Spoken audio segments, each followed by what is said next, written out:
Olá, esperamos que essa série sobre predestinação possa ser bênção na sua vida, trazendo maior sede pela palavra viva do Senhor e por mais intimidade com Cristo.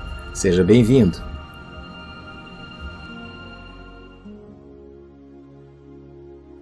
Neste módulo, nós vamos estar falando sobre o novo calvinismo. Mas o que é o novo calvinismo?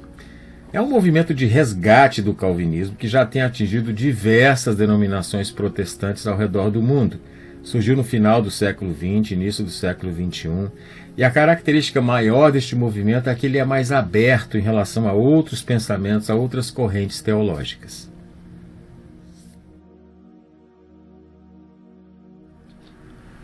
O velho calvinismo era cessacionista e tinha medo da presença e do poder do Espírito Santo.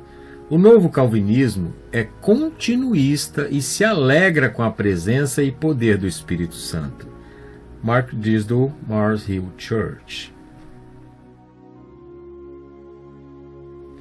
O que tem se notado nas conferências, simpósios, congressos dos novos calvinistas é a participação maior e cada vez maior dos pentecostais, pentecostalismo clássico, né? A gente vê, na verdade, nas redes sociais e tantos sites que tem um volume cada vez maior e crescente do novo calvinismo, essa participação maior dos pentecostais.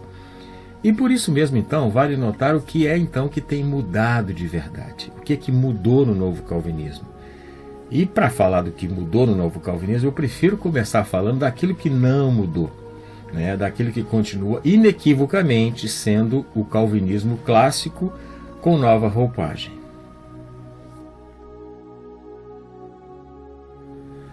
Vamos então começar falando do credo apostólico. Credo, na verdade, é uma palavra latina que significa creio. Então, é uma confissão de fé, é no que os apóstolos criam. Então, foi feito um credo apostólico que permanece o mesmo e inalterado no novo calvinismo. Creio em Deus Pai, Todo-Poderoso, Criador do céu e da terra. Creio em Jesus Cristo, seu Filho único, nosso Senhor, o qual foi concebido por obra do Espírito Santo, nasceu da Virgem Maria, padeceu sob o poder de Pôncio Pilatos, foi crucificado, morto e sepultado, desceu ao Hades, ressurgiu dos mortos ao terceiro dia, subiu ao céu, está sentado à direita de Deus Pai Todo-Poderoso, donde há de vir para julgar os vivos e os mortos. Creio no Espírito Santo, na Santa Igreja Universal, na comunhão dos santos, na remissão dos pecados, na ressurreição do corpo, na vida eterna. Amém. A teologia do pacto. A teologia do pacto é uma das crenças básicas calvinistas, que remonta desde Agostinho, na verdade, 1000 e poucos anos antes, o bispo de Hipona. Essa visão pactual ela foi usada em Westminster pelos presbiterianos, a Confissão de Fé Batista, várias outras confissões de fé durante o período da Reforma. O ponto central é Deus se relacionando com o homem através de pactos. Ela ensina, por exemplo, o pacto das obras em Adão, o pacto da graça em Cristo.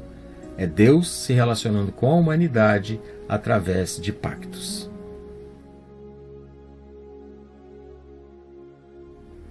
O pacto das obras. O pacto das obras foi feito em Adão, não em Moisés, porque foi em Adão porque ele foi feito antes da queda. Antes da queda havia sido então escrito a lei no coração do homem. O homem recebeu a lei em seu coração. Posteriormente foi escrito em tábuas de pedra em Moisés. Do que se tratava? Se tratava da questão da obediência. Foi dado um mandamento. Se houvesse obediência, se o homem, se a humanidade obedecesse ao Senhor, ele andaria em vida, ele receberia a vida do Senhor. Caso contrário, se houvesse desobediência, o homem seria separado de Deus, receberia condenação e morte. E como sabemos, Adão quebrou esse pacto de obras, porque ele desobedeceu a Deus, recebendo a punição que Deus havia dito que ele haveria de morrer por causa dessa desobediência. O pacto da graça. O pacto da graça não é um pacto entre Deus e a humanidade, mas sim um pacto entre a Trindade, Deus Pai, Deus Filho, Deus Espírito Santo, desde a eternidade, desde antes da fundação do mundo. Deus havia concebido a graça que seria dada aos eleitos, aos homens que ele escolheu incondicionalmente para dar salvação e vida eterna. Em relação a esse pacto de redenção, nem todos veem da mesma forma, nem todos entendem da mesma forma. Na verdade, a base da teologia do pacto é o pacto das obras e o pacto da graça. Nós vamos ter um módulo específico para tratar deste assunto. Então, aqui a gente quer dar só essa pincelada, né? Esse pacto da redenção seria o pacto entre Deus e os eleitos, né? Porque Deus tem um pacto das obras que refere-se a todos os homens, toda a humanidade está debaixo desse pacto das obras.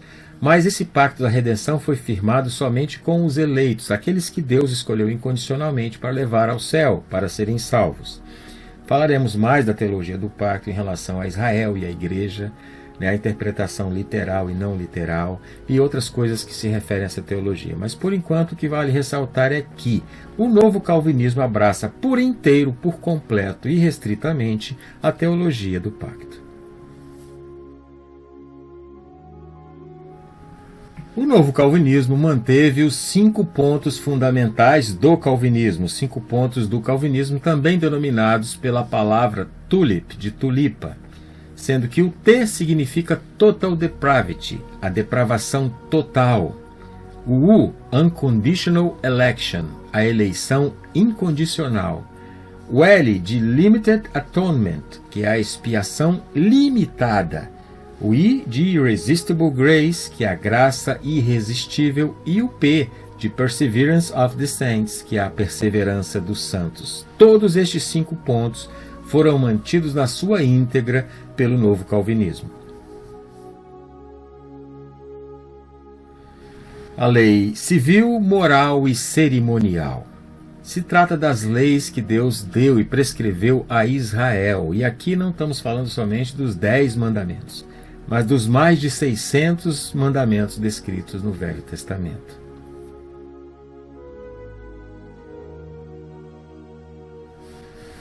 A lei civil ou judicial, o próprio nome está dizendo, se trata da sociedade, da nação de Israel, como ela deveria encarar os problemas da sociedade, problema de crimes e tantas outras coisas.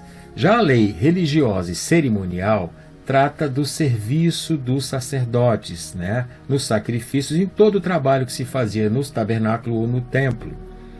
Já a lei moral se refere a cada indivíduo, né? É o comportamento dele, a lei que Deus deu ao homem para a vida dele como pessoa. O sacerdócio universal. O sacerdócio universal é um dos pilares da reforma e certamente foi mantido pelo novo calvinismo. Se trata de quê? De Jesus ser agora o sumo sacerdote. Né? Todas as funções do sacerdócio do Velho Testamento estão cumpridas em Cristo. Hoje, cada cristão, né, cada convertido tem acesso à presença de Deus através de Cristo. Ele é o único mediador entre Deus e os homens. Os novos calvinistas mantêm os 5 solas, que são aqueles que definem e sintetizam os credos teológicos da reforma protestante. Né? A palavra sola é uma palavra latina que quer dizer somente. Então, os 5 somentes, né, que é a base, que é um dos pilares, um dos fundamentos da reforma, todos foram mantidos. Então, é o sola escritura, que é o somente a escritura. Sola gratia, que é somente a graça. Solo fide, somente a fé. Solo Christus, somente Cristo. E solo Deo glória, somente a Deus glória. Então, esses 5 pontos, pelos novos calvinistas, foram mantidos na sua íntegra também, que eles compõem significados fortíssimos, que são pilares da reforma.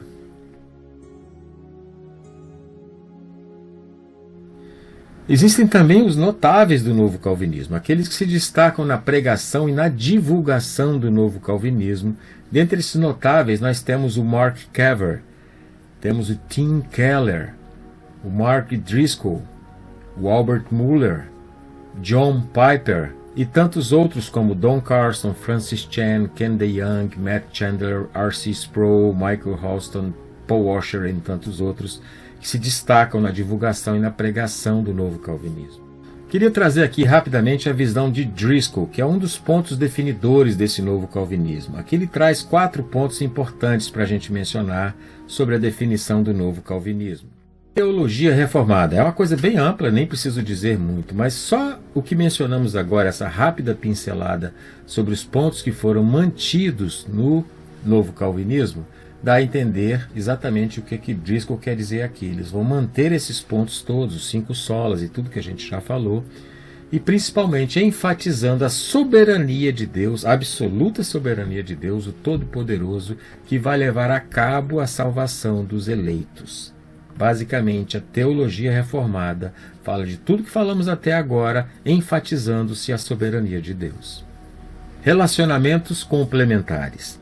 Aqui ele ressalva que o homem e a mulher têm o mesmo valor, mas eles só têm papéis diferentes. Papéis diferentes tanto no lar quanto na igreja. A palavra fala sim que a mulher tem que se submeter ao seu marido, mas somente ao seu marido, não quer dizer aos homens em geral. E frisa que o novo calvinismo não é um movimento chauvinista que exclui ou humilha a mulher. Não cessacionismo. Embora não seja uma unanimidade dentro do novo calvinismo, nem todo mundo pensa igual ao Driscoll, mas muito cresce, cada vez mais cresce o movimento não cessacionista dentro do novo calvinismo. Que é o quê? É dizer que os dons espirituais não pararam, estão ativos na igreja. Deus ainda distribui dons de línguas e dons espirituais entre os homens, entre a igreja hoje. É uma coisa contemporânea, é uma coisa atual. Alguns creem que não, cessou, parou, foi só naquela época e não mais foi otorgado, foi dado aos homens nenhum dom específico. Bom, essa é uma diferença dentro do novo calvinismo ainda, porque não é a unanimidade. Mas Driscoll e tantos outros líderes de proeminência pregam o não cessacionismo. A prática missional. Resumindo, a nossa vida deveria ser toda ela intencional. Quer dizer o quê? Aonde eu vou trabalhar, onde eu vou morar, onde eu vou comprar e onde eu vou vender, o que eu for fazer, deve ter a primeira intenção de levar Cristo às pessoas. Intenção de espalhar o Evangelho no meio dos homens. Essa é uma ênfase que ele dá, é uma ênfase do novo calvinismo, a prática missional. Albert Mohler, um outro novo calvinista proeminente, notável. Ele diz o seguinte: a novidade é que você tem gente nova em um tempo novo, que estão redescobrindo os mesmos tipos de institutos teológicos e impulsos que levaram à reforma, e os encontra na mesma fonte, as Escrituras.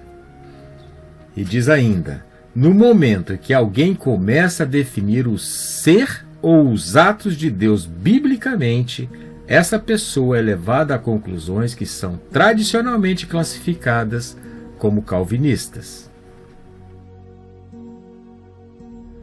John Piper, um outro proeminente novo calvinista, notável, ele nos dá 12 características do novo calvinismo.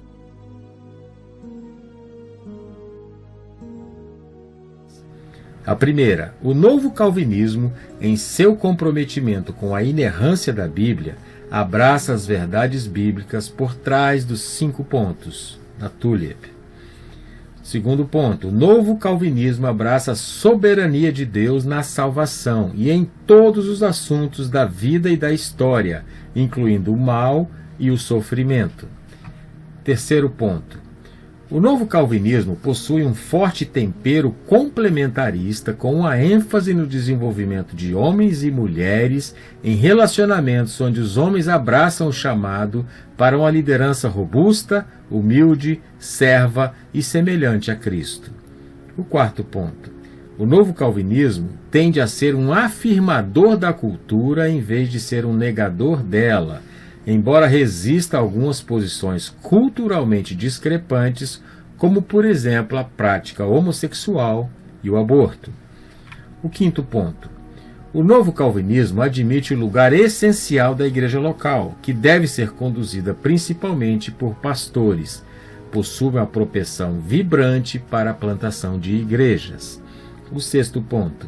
O novo calvinismo é ousadamente movido pela missão, abarcando o impacto missional nos males sociais, o evangelismo nos relacionamentos pessoais e o missionário nos povos não alcançados do mundo. O sétimo ponto. O novo calvinismo é interdenominacional, com forte e paradoxal, alguns diriam, elemento batista. O oitavo ponto. O novo calvinismo inclui carismáticos e não carismáticos. O nono ponto. O novo calvinismo dá uma prioridade à genuína piedade de veia puritana, com uma ênfase no papel essencial das afeições na vida cristã, ao mesmo tempo estimando a vida do intelecto e admitindo o valor da erudição. O décimo ponto. O novo calvinismo é envolvido de modo vibrante na publicação de livros e, o que é ainda mais notável, no mundo da internet, com centenas de blogs dinâmicos e ativistas de mídia social. 11º ponto. O novo calvinismo é internacional em escopo, multiétnico em expressão e culturalmente diverso. Não há um centro geográfico, racial ou cultural único. 12º ponto. O novo calvinismo é vigorosamente centrado no Evangelho ou na cruz, com dúzias de livros nos últimos anos abordando o Evangelho de todos os ângulos e aplicando-o a toda a vida. Bem, estas foram 12 características que Piper citou sobre o novo calvinismo. Mas para eu ter uma boa representação do novo calvinismo, ainda vou me estender um pouco. Vou pegar o primeiro ponto que ele falou, que foram 5 pontos fundamentais do calvinismo, que é a tulip, né, que o novo calvinismo adota na sua íntegra, e pegar aqui 10 efeitos de se crer nesses 5 pontos que o Piper também trouxe. Vai ficar um pouquinho só mais extenso. Nós não vamos entrar nessas 12 características em cada uma delas, senão o nosso módulo ia ficar bem inchado. Nós temos módulo específico para tratar dos 5 pontos calvinistas, mas eu quero trazer os 10 efeitos de se crer nesses 5 pontos do calvinismo que o John Piper, um proeminente novo calvinista, traz para nós. Então vá até o fim, vamos falar um pouquinho disso ainda, né? Ele fala aqui, o primeiro ponto. Estas verdades dos 5 pontos do calvinismo, da tulip, me fazem permanecer no temor de Deus e me guiam à profundidade da adoração centrada em Deus. Segundo ponto. Estas verdades ajudam a me proteger de brincar com as coisas divinas. O terceiro efeito de se crer nessas verdades. Essas verdades fazem com que me maravilhe com a minha própria salvação. O quarto efeito. Essas verdades me fazem alerta para os substitutos antropocêntricos que se apresentam como boas novas. O quinto efeito. Essas verdades me fazem gemer diante da indescritível doença de nosso século, uma cultura que faz pouco caso de Deus. O sexto ponto. Estas verdades me fazem confiar que a obra que Deus planejou e começou, Ele terminará, tanto globalmente como pessoalmente. O sétimo efeito. Essas verdades me fazem ver tudo à luz dos propósitos soberanos de Deus. O oitavo efeito. Essas verdades me fazem esperançoso de que Deus tem a vontade, o direito e o poder de responder orações para que as pessoas sejam transformadas. O nono efeito. Estas verdades me fazem lembrar que o evangelismo é absolutamente essencial para que as pessoas venham a Cristo e sejam salvas. E o décimo efeito, essas verdades me asseguram de que Deus triunfará no fim. Bem, o John Piper então trouxe aqui 10 efeitos de se crer nas bases do calvinismo, os 5 pontos calvinistas da tulip. Ele foi bem superficial na sua avaliação, não entrou nem um pouco profundo em cada um dos pontos, no seu significado, no seu sentido principal. Então, o que eu posso dizer hoje é que o neocalvinismo, o novo calvinismo, nada mais é do que mais do mesmo. O novo calvinismo tem se apresentado como um calvinismo de uma nova roupagem, né? É a mesma coisa com a roupa nova. O mineiro diz que é o tempo que cura o queijo, não é isso? Então, na verdade, ao fazer uma análise bem firme, bem atual, a gente não consegue diferenciar o novo calvinismo do Old Fashioned School, do que é o calvinismo propriamente dito, né? A gente consegue ver que eles são bastante aceitos pelo que eles apresentam de calvinismo e não de novo.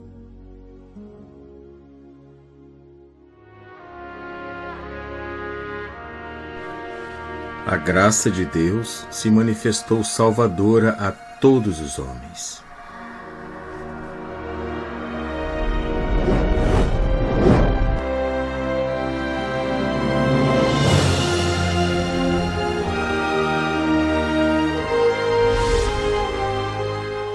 Está consumado. Há esperança para todos, porque um alto preço foi pago.